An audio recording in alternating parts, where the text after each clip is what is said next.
Здравейте, приятели на Ями Ями! Днес отново в моята кухня ще приготвяме месо. Това което виждате е свинско контрафиле, което ще направим в суха марината, ще мариноваме известно време, след което ще изсушим и ще консумираме като пастърма. Освен месото, какво ще ни бъде необходимо? Ще ни бъде необходимо като подправки чубрица,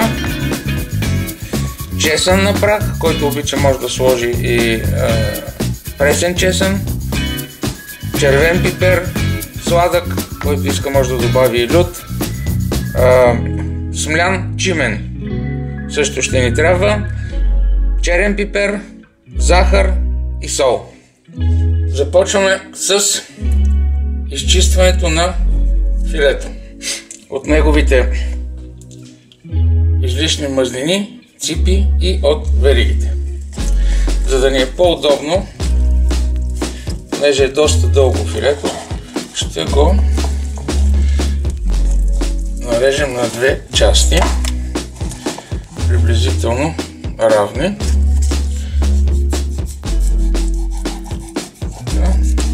И така ще ни е по-лесно да го обработваме.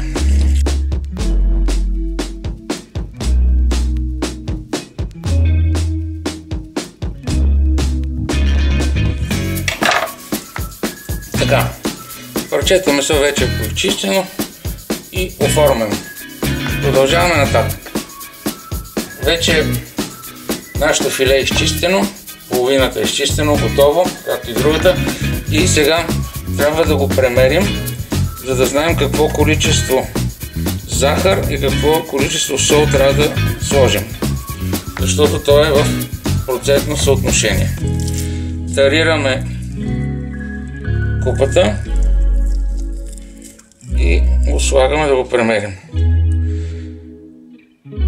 1550 грама.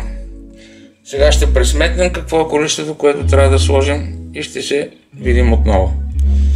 Здравейте отново! Отмерили сме теглото на половината парче филе, което е 1544 грама. Смесили сме в купа всички подправки, с изключение на червения пипер. Сега имаме пред нас везна, от която ще отмерим 3,5% сол за това количество месо, 3,5% сол и 1,5% захар. Така, тарираме везната и слагаме захарта 54 грама, 23 грама, прощавайте. 23 грама е захарта, което трябва да сложим. Така.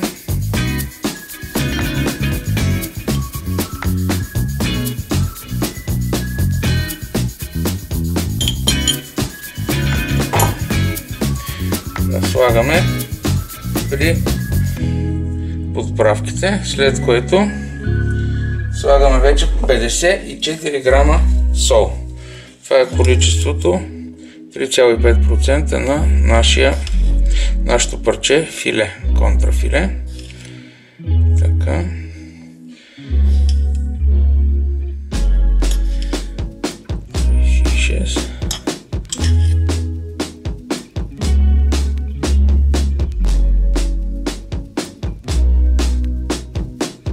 Така, 54 грама сол, след което изсипваме при подправките, размесваме добре,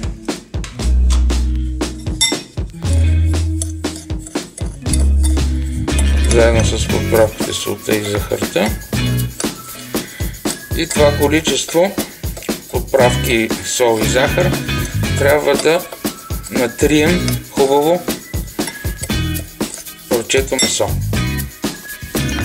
Подправките трябва да бъдат хубаво натрити в месото.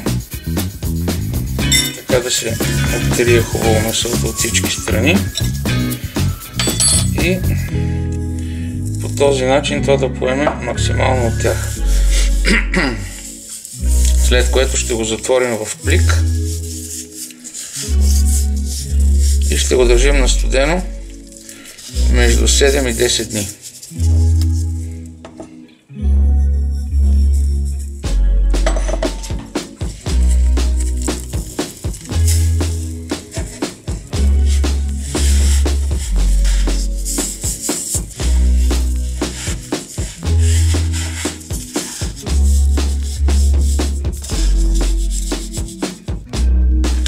Когато вече сме обтрили добре месото, го затваряме в плик. Ако имате плик с така наречения с цип, добре. Ако не, какъвто плик имате, какъвто намерите. Така по-хубаво да е по-здрав. Излишното, останалото количество подправки изсипваме в плика.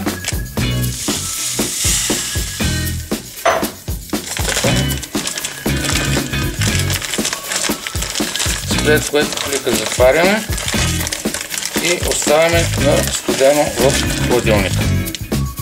Готови сме вече, опаковахме филето с подправките, солта, захарта. Така това трябва да преседи между 7 и 10 дни, като ежедневно се обръща веднъж от едната, на следващия ден от другата страна.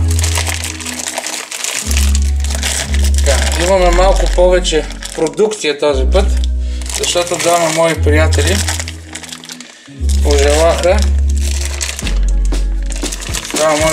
пожелаха просто да ядат нещо вкусно, нещо истинско. И ми донесаха малко повече месо, което трябваше да обработим. Сега всичко това ще сложа в един съд или в хладилника, или на балкона на температура между 0 и 5 градуса Целзий. Както вече казах, 7-10 дни така трябва да престои. Довиждане и до скоро!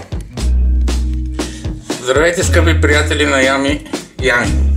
Изминаха 10 дни, откакто сложихме в тези пликове да се мариноват свинските контрафилета за филе елена или свинска пастърма. Вече са се мариновали, сега вече трябва да ги извадим от пликовете, да ги измием, да ги изсушим и да ги натрием с подправки, след което вече да ги сложим да се сушат. Ето как изглежда.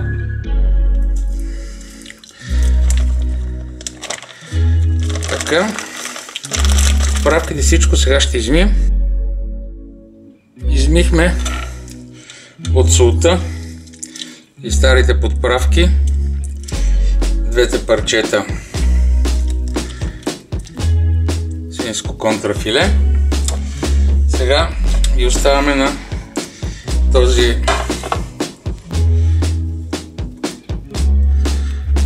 тази телена поставка да се отседат добре, след което ще ги забършим ще попием влагата с домакинска хартия и ще ги посипем с ново количество посипка, която ще бъде описана под видеото, ще видите как се прави.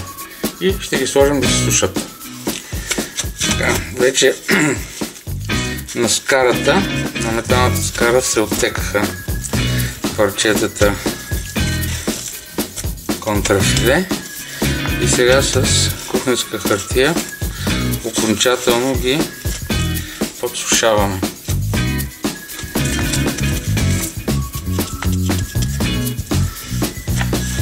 Вече попихме водата, излишната влага. Преди да започнем обаче да посипваме парчетата с подправки, трябва да докараме конците, канапа, с който те ще висят.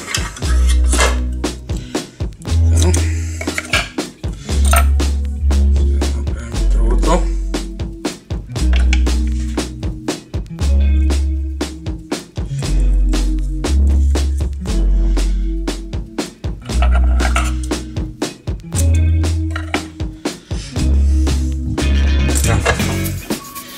Сега вече взимаме това парче, тази табличка суха, завързваме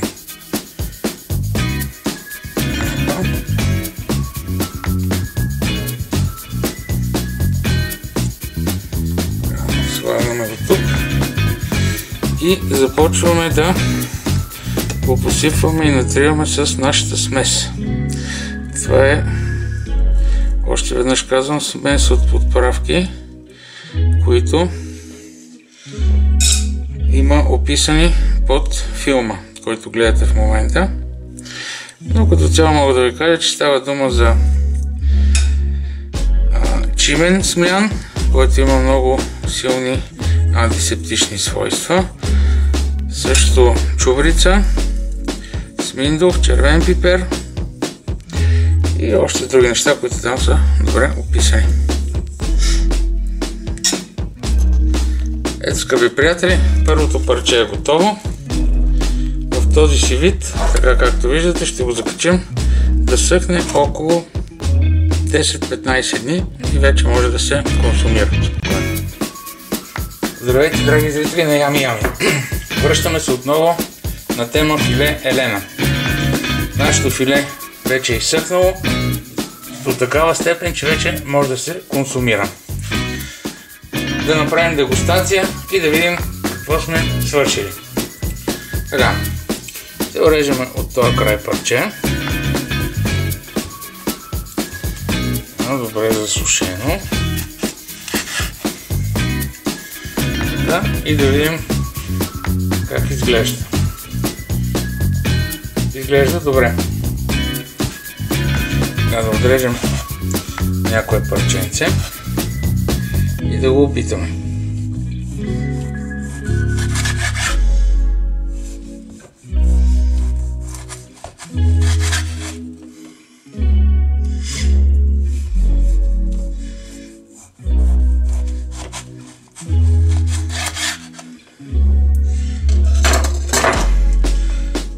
Виждаме добре пластично. Аромата е много добър.